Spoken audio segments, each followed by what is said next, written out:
we're saying is you can't carry a gun in town. I have 2 guns, one for each of you. For years, Tombstone thrilled fans with its action and unforgettable lines. You die first, get it? Oh, God, don't tell me. And I don't think it'll ever get any better than it was on this film. But there was something most viewers never figured out at that time. Oh, not what I want.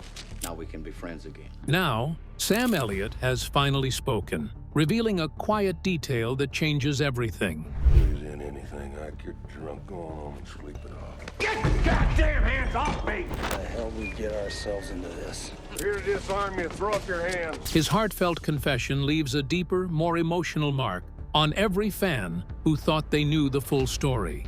Oh my God. Join us as we uncover what this revelation is all about. You're a daisy if you do. Untold truths about Tombstone. When Tombstone began shooting, Sam Elliott was excited to play Virgil Earp.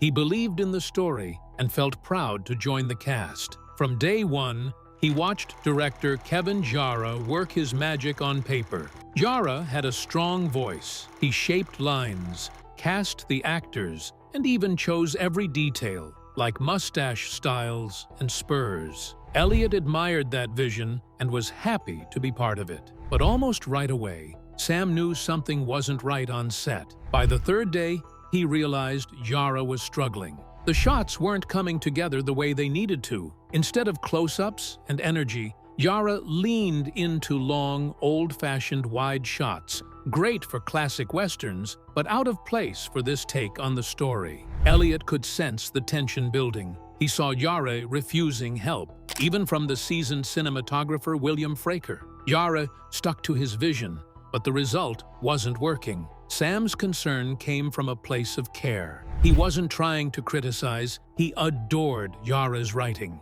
He loved how the script drew each character, and he believed in its cast. To Sam, Jarre's script was something special. But seeing the direction fumble, he couldn't stay silent. He understood that if the filmmaking didn't adapt, the heart of the story might be lost. The sadness from casting and crew was real when Jarre was dismissed after about a month. They cared deeply for Jarre, and he had created this world they were all set to bring to life. Losing him was like losing the captain of the ship. It was difficult, emotional, and heavy. With Jarre gone, trust hung in the air. George P. Cosmatos came aboard, but he had only a few days to get up to speed. From the cast's viewpoint, the crew needed more direction than he could offer alone. It was then that Kurt Russell stepped quietly into a leadership role. He began meeting with everyone, focusing on streamlining the script, and even writing nightly shot lists to guide Cosmatos. Sam felt supported through this tense moment. He joined the push to save the film, backing Russell's behind-the-scenes guidance. For a character like Virgil Earp, losing parts of the script hurt. Sam wished there had been more depth and connective tissue for his role. He admitted that, had he known they would cut nearly 30 pages, my glands, connective scenes, and emotional moments, he might have turned the role down. But he stayed because he believed in the movie and in the people making it. Elliot felt that the cast and crew rallied for Jarre and each other. Kurt's energy and determination became a beacon. Sam remembered how, despite the chaos, Kurt focused on finishing the story with integrity. He made sure scenes kept their emotional punches, especially the bond between Wyatt and Doc. Through all this, Sam remained fully in character. Even when George Cosmatos shot reshoots and snipped scenes, Elliot held tight to the essence of Virgil. He quietly slipped some dialogue back in, protecting those moments that helped the audience feel closer to his character. In post-production, there was more hustle. Cosmatos and the team oversaw a massive reshaping of the film. They restored emotional beats, upped the color, and enhanced tensions. Yet Elliot's scenes still reflected his commitment. His quiet strength is woven into the final cut. When Tombstone finally hit theaters, Sam looked back with mixed feelings. He was proud of what they achieved, but still felt that Virgil's full potential wasn't fully shown. That sense of what could have been hung with him. He knew he'd given everything, even though the film had shifted from Jarre's deeper vision to a sharper, more action-driven story. Yet Sam never regrets staying. He stood beside his cast family, trusted Kurt's leadership, and helped bring a film they all believed in across the line. Now, you might be feeling a little lost about how all these actually unfolded. Well, don't get too lost, because we're getting into full details about how everything happened. So, stay tuned. Kevin Jarre's firing and script problems. Many people do not know that Kevin Jarre, the original creator and director of Tombstone, began the film with an ambitious vision, but quickly ran into trouble. Once filming started, he hit a snag. His approach closely mirrored old-school westerns. He favored sweeping, master shots with very few close-ups, and was stubborn about keeping every detail just so, right down to how characters walked and wore their spurs. But this throwback style didn't mesh with the fast-paced demands of modern filmmaking. The movie was already behind schedule and over budget, all while racing toward a Christmas release deadline imposed by Disney. By the third day, even Sam Elliott was skeptical. He saw that Jarre was struggling to capture essential shots and couldn't balance his roles as writer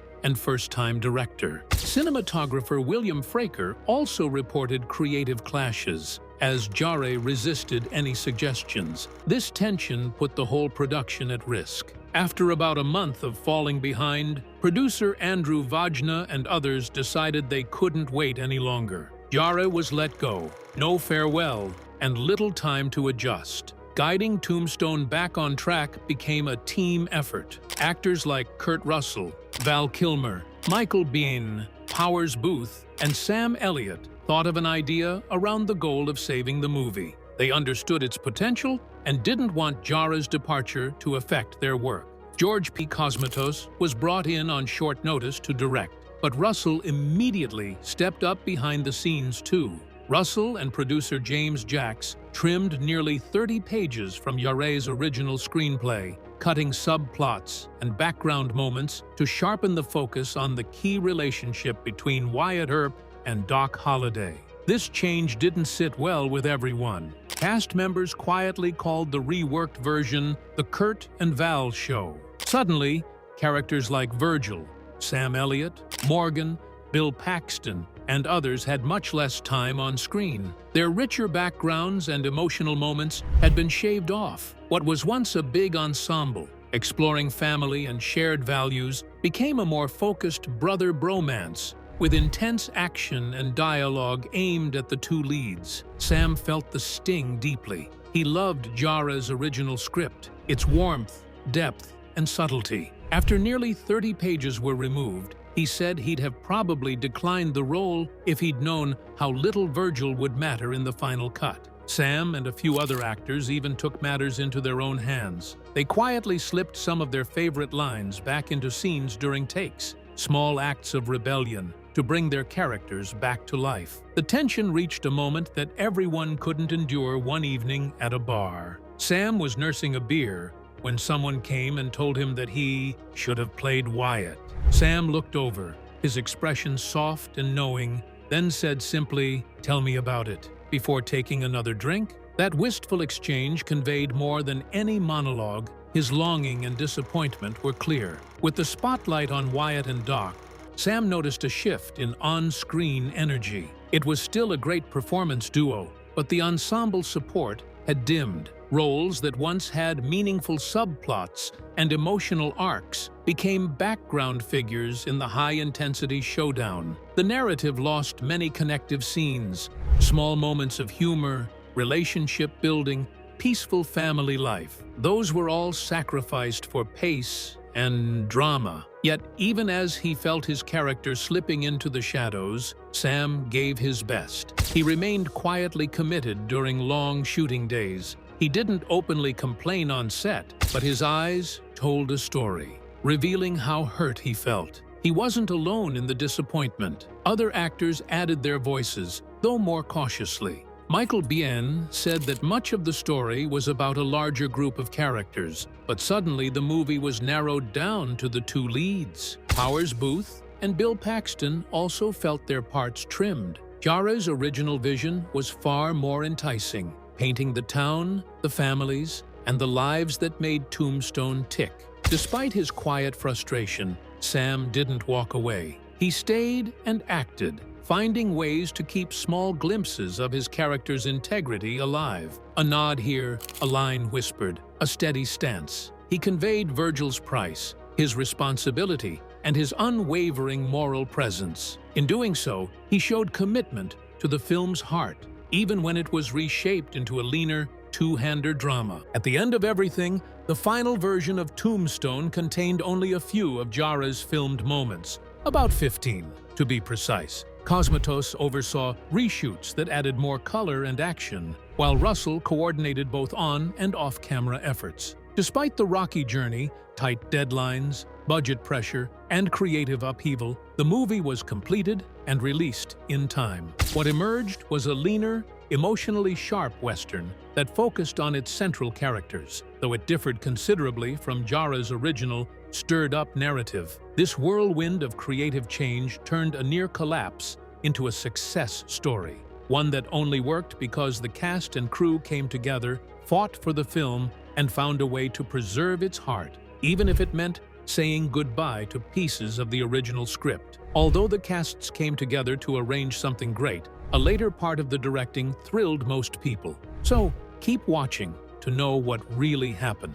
Kurt Russell's ghost directing. When Kevin Jarre was let go from Tombstone, the story could have fallen apart, but instead, something magical happened. The team scrambled to find a replacement director and brought in George P. Cosmatos at the last minute. He arrived with barely any time to prepare. Under this pressure, some of the crew, trained in the script's flow, felt lost and overlooked. One even thought about quitting because he didn't feel the new director understood or respected Jarre's original vision. In this crisis, Kurt Russell decided it was time to act. He quietly stepped behind the scenes, working each night on shot plans and handing them to Cosmatos before sunrise. These were the blueprints for the next day's work. Though he never took the director's credit, he took on that responsibility in spirit, caring more about the film than his own name. Val Kilmer, who played Doc Holliday, saw everything unfold and couldn't hold back his praise. He shared how Kurt sacrificed his own time and energy. Every evening they would gather, rethink the day's shoot, and rebuild the schedule. Kilmer even stayed at Kurt's place, sleeping on his couch so they could use every extra minute to plan. He ended up with some of the best lines, but he never complained. Instead, he laughed alongside Kurt as they shaped the film's emotional heart. Michael Biehn, who played Johnny Ringo, had a different view. He said that while Kurt didn't formally direct him, everyone acknowledged Kurt saved the film. He described the final director credits as more of a committee effort, but agreed that Russell took charge when it mattered, teaming up with others to soften Jarre's spreading screenplay and guide the movie through chaos. Even Reddit fans have woven this legend into the film's lore, describing how Kurt kept passing secret notes, quietly held things together, and refused to let the movie collapse. This dedicated effort created something that resonated with everyone watching. It was just certain that George Cosmatos read from Kurt's nightly plans, but it was Russell's vision that shaped the story. He chose to stay uncredited, but his impact showed in every scene. He sharpened the emotional bond between Wyatt Earp and Doc Holliday, creating a connection that became the heart of the film. Now, when everyone thought that things were finally falling into place, a physical fight broke out. And this fight almost affected the end result of the movie. Just stay glued to your screen to find out how it happened. The crew. Friction. Just like most movies, when filming began on Tombstone, the set quickly became a storm of tension. William Fraker, the veteran cinematographer, brought his camera wizardry, but soon found himself clashing with the directors. Initially, he butted heads with Kevin Jarre because Jarre insisted on perfection and resisted any advice. This friction grew when George P. Cosmatos stepped in to replace Jarre. Cosmatos was all about discipline and action. He pushed for tight schedules, literal hard-edged shots, and a fast pace that shook things up. Fraker was so stressed that he actually tried to leave the movie 3 times. The arguments got so heated one time, he and Cosmatos literally rammed 2 golf carts together out of frustration. Some crew members thought about quitting or were even let go. By the end, 17 people had left over Cosmatos's strict way of running scenes. Yet, Fraker stayed, convinced by producer James Jacks and his own love for the project. He told people, "If I wasn't happy with how it looked on screen, I wouldn't have stuck around." He certainly kept calm because he knew that behind those fights and rifts, a real movie was shaping up. Meanwhile, the film's budget started to blow up. What began with a $25 million plan soon went past that number. The clock was ticking toward a Christmas Day release that Disney insisted on for maximum box office punch. This made every day feel like a race. To make the deadline, they had to reshoot big chunks of the movie. Jarre had shot a bunch of scenes. Most got tossed aside, except for a few bits like those with Charlton Heston. Cosmatos added new sequences, including an elaborate opening wedding and extra action at the ending. The days on set stretched into long, exhausting shoots. The team was constantly scrambling to rewrite, replay, and recreate shoots that had to fit the new, tighter vision. By the time the shoot finally wrapped, after 88 intense days around the end of August, everyone was spent but relieved. The production had gone over time and over budget, but the cast and crew felt proud. Fraker himself said if the final product on screen satisfied him, that meant they'd succeeded. In post-production, editors had to race to meet the Christmas release. They rushed through cutting scenes, polishing sound, and trimming unnecessary footage, all under immense pressure. The result was a film stripped of its earlier, sprawling ideas. Cosmatos focused heavily on action and speed. Much of Jarre's original footage, except small pieces, was left on the cutting room floor. And the final Tombstone that hit theaters was leaner, sharper, and driven by intense energy, more of a modern Western blockbuster than Jarre's deeper character study. Yet, from the chaos emerged something memorable. Aside from physical fights, Tombstone experienced certain rivalries that only those within the crew knew about. So, if you've never heard about it, it is the time for you to do so. Box office rivalry and Kevin Costner's influence. When Tombstone was gearing up for release in 1993, another film about Wyatt Earp was already circulating, Kevin Costner's Wyatt Earp. This set up a fierce showdown at the box office. Costner originally was asked to take the lead in Tombstone, but he decided to focus on his own version instead. He strongly believed his project should be all about Earp himself, not a group saga as Tombstone was shaping up to be. Once he shifted gears, Costner became a powerful force in Hollywood,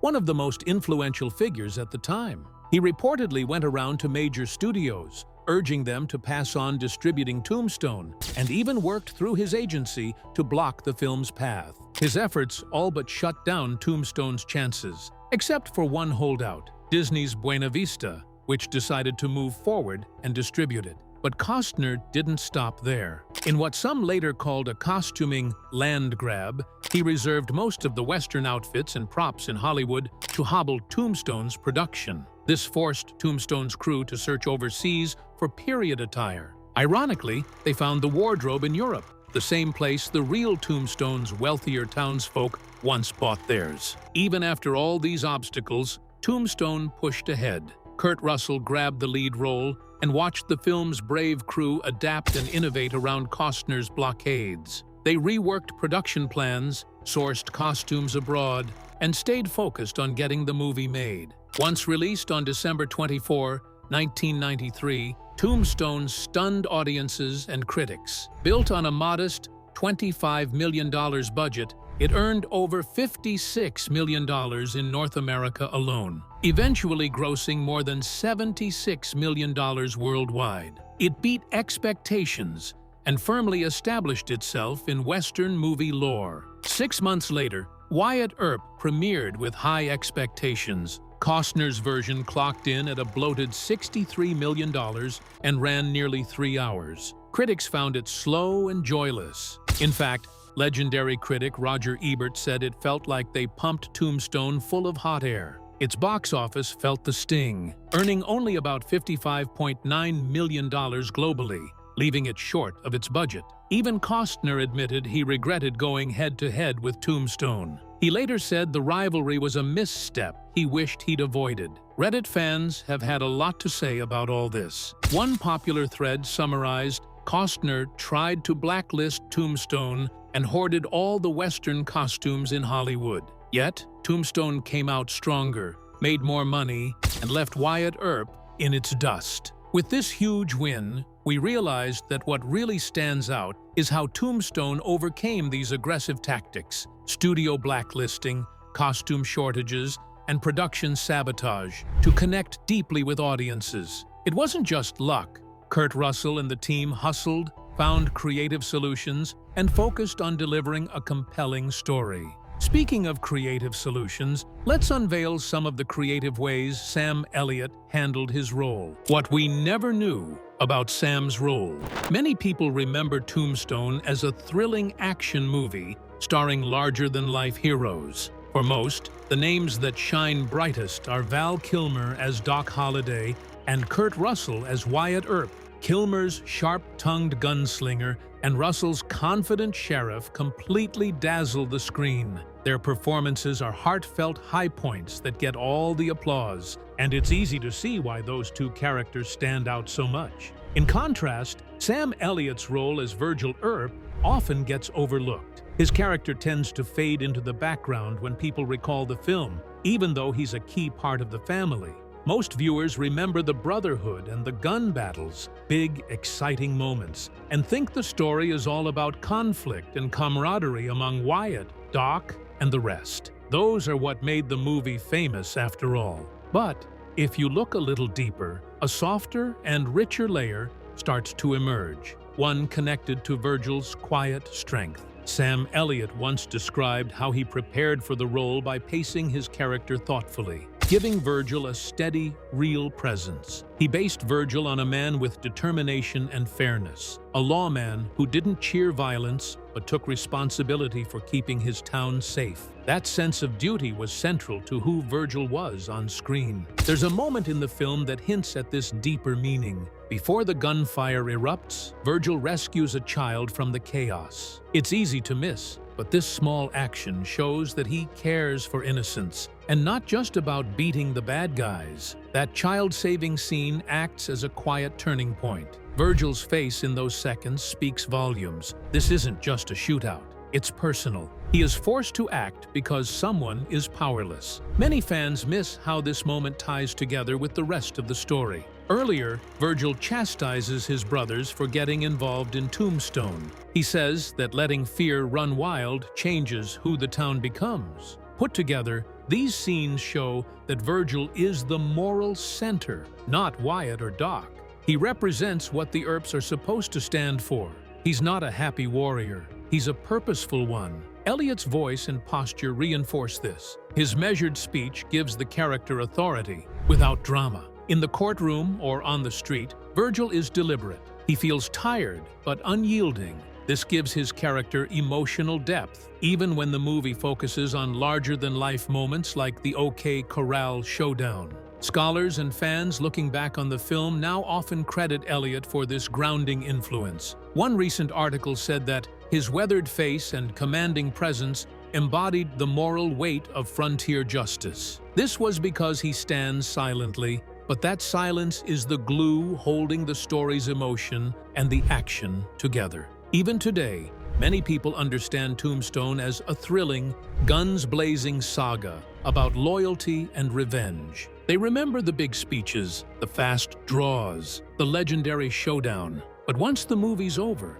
it is Virgil's quiet sorrow and moral strength that lingers. His portrayal goes beyond revenge or victory. It's about keeping one's compass pointing toward justice, even when everything around you is chaos. This perspective changes how we view the film. It becomes less about the rough-and-tumble shootouts and more about why the Earps were drawn back into danger. Virgil sees the broken streets and broken laws and steps up, not out of anger, but out of responsibility. That's a different kind of bravery. Sam Elliott himself recognized this. He came out of semi-retirement because he felt Virgil's voice and values fit who he was. His return reminds us that Tombstone isn't just a Western. It's a story about what happens when good people feel forced to become heroes, not for glory, but for duty. So when someone says Tombstone was just about action and brotherhood, we can now point out Elliott's quieter path, the moral compass that guided the film's greatest moments. Now, to fully understand why everyone was so interested in the movies behind the scenes, you need to keep watching,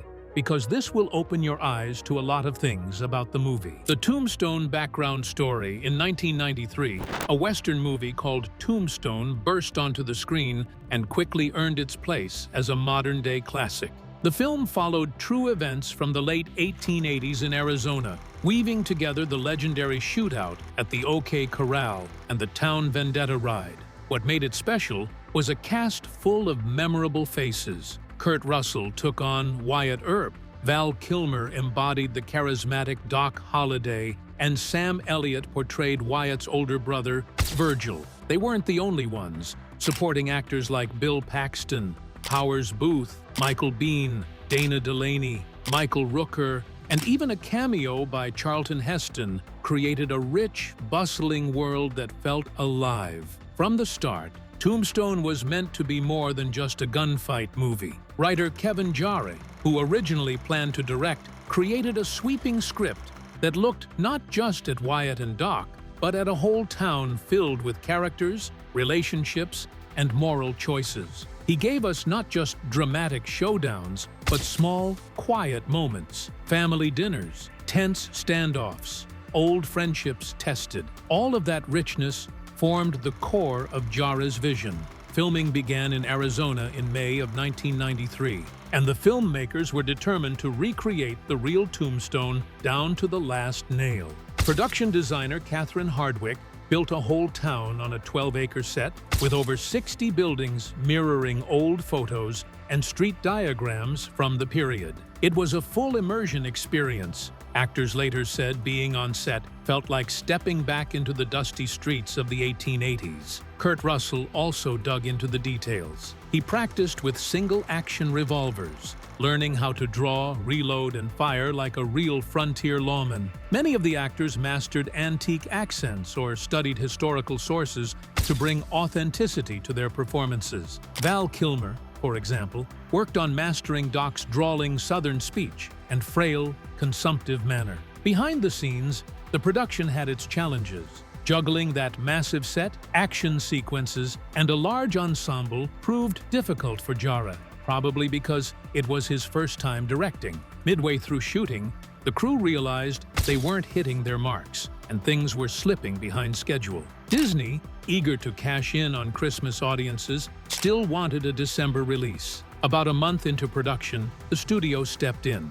Jarre was removed from his role, and George P. Cosmatos, known for strong visual storytelling, was brought in to finish directing. But the change wasn't easy. Cosmatos' arrival led to some tension. Cinematographer William Fraker and others struggled with the pace and tone of the new direction. Some crew members nearly walked off set. Amid that strain, Kurt Russell quietly took charge. Russell managed much of this behind the scenes, even writing nightly call sheets and coordinating with Cosmatos, though only Cosmatos received directorial credit. Even with the shakeups, the cast stuck together. Sam Elliott, Bill Paxton, Powers Booth, and others stayed on and supported the new vision. Like we already know, they even reintroduced some of their favorite lines back into their scenes, trying to preserve small touches of character that were lost in the rewrite. Michael Biehn almost left when Jarre was fired, but he stayed, realizing the film was still worth salvaging. Meanwhile, Billy Bob Thornton appeared briefly as a bully at the OK Corral, adding a sharp edge to Wyatt's authority. One of the film's major set pieces, the gunfight at the OK Corral, was meticulously planned. Dozens of stunt performers took part, and multiple takes were required for the tight choreography. Another highlight was Doc Holliday's speech, which reviewers later celebrated, but many of his best lines were improvised by Val Kilmer, making the moment feel raw and unforgettable. Even the smallest details got attention. Every actor except John Tenney grew real mustaches for authenticity. Tenney's went on as a fake because he needed a clean shave for another project. So, after 88 hard days of shooting, the film wrapped in late August 1993. Then came a frantic post-production period to meet the release deadline. Editors raced through sound mixing, cuts, and reshoots to finalize the film by Christmas. On December 24, the movie reached theaters, and soon it developed a passionate fan base. People highlighted Val Kilmer's wit to the extent that many of his lines now feel like part of our everyday language, and Kurt Russell's fiery, determined Wyatt.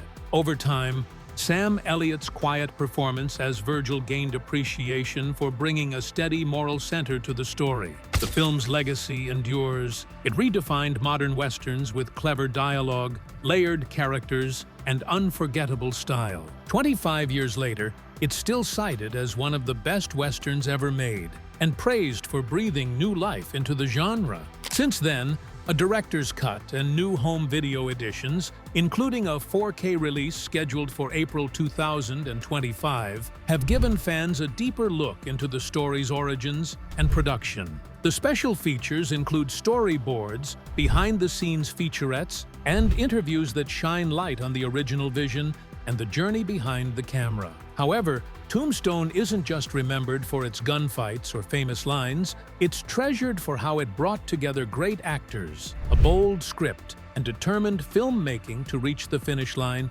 under pressure. It stands as proof that when a team cares deeply, even storms behind the scenes can't stop the story from shining. If you enjoyed this video, like and subscribe, and also click the next video shown on your screen.